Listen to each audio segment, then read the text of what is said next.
What's up YouTube? And in this video I'm going to be telling you why do we have the month Ramadan, and I'm even going to discuss some interesting facts about it, and also I'm even going to tell what's required during this month.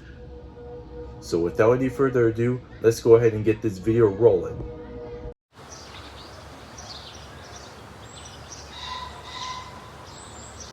So here's a fact. Fasting in Ramadan is one of the 5 pillars of Islam. And what this means is we cannot eat and drink anything during the daylight. So basically that means when the sun is out during the day, we do not eat and drink. But when the sun sets, when it becomes nighttime again, then we can eat and drink again, no problem. And not to mention, fasting in Ramadan lasts for 1 month. So this is what I want to explain to you for this video on why do we fast in Ramadan. Let me explain. The reason is, this is because when we fast in Ramadan, we can feel the poor. This is a good chance for it, because there is some people out there that doesn't have what we have. Especially they ended up being hungry and stuff. And honestly, of course, I feel bad about it. But when I fast in Ramadan, this is a good chance, to feel it, especially me myself. And honestly, when I fast in Ramadan, this even somehow give me the time, to think about what I'm grateful for, and especially grateful for the things that I have, because like I said, there are some people out there that don't have what we have. And another thing, we can give our stomachs a break, and especially sometimes there are times when people overdo it, when it comes to the food. Sometimes people eat the wrong foods, especially, and not to mention, even they eat the foods that went spoiled by accident. Or it may not look like it, the outside may look just fine, but on the inside, it's like a fungus grew inside of it. It's like it went spoiled. It may not look like it, but it happens. And some people may eat it by accident and ended up getting sick. But when you fast in Ramadan, you don't have to worry about it. And honestly, every year, when it comes to Ramadan, I always learn something new. So, and also you have this exception list on when you're not able to do the fasting.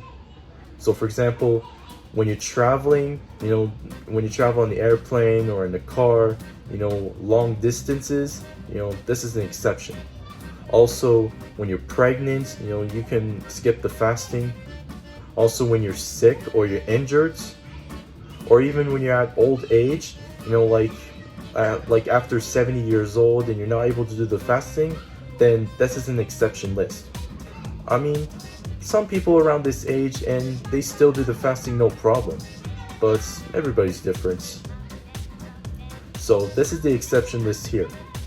But when the Ramadan finishes and you recover, then you have to make up the days that you missed, before the next Ramadan comes. Not to mention, we even have the 2 meals, one after the sunset and one before the sunrise. So the one before the sunrise is called the Suhoor, and the one after the sunset is called the Iftar. So I've also learned that before Iftar, after the sun sets, the first thing you do is you eat the dates. This is good for alerting the stomach, letting you know that it is time to eat.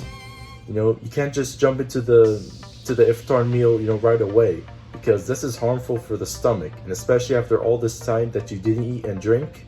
So keep that in mind. And when it comes to the Suhoor, you eat and drink, before the sun rises. So that way you wouldn't feel like you're hungry and thirsty during the day. So this is my advice. Before the sun rises, you eat and drink whatever you can, so you wouldn't feel hungry and thirsty during the day. So that is me talking about why do we have the month Ramadan. So there you go, and hopefully this helps. So hope you guys enjoyed this video, and make sure to leave this video a like, and if you haven't subscribed to this channel, make sure you do. And also, happy Ramadan to all of you. Ramadan Kareem. And by the way, if anyone says to you Ramadan Kareem, you reply to them, Allahu Akram. So I'll see you all in the next video.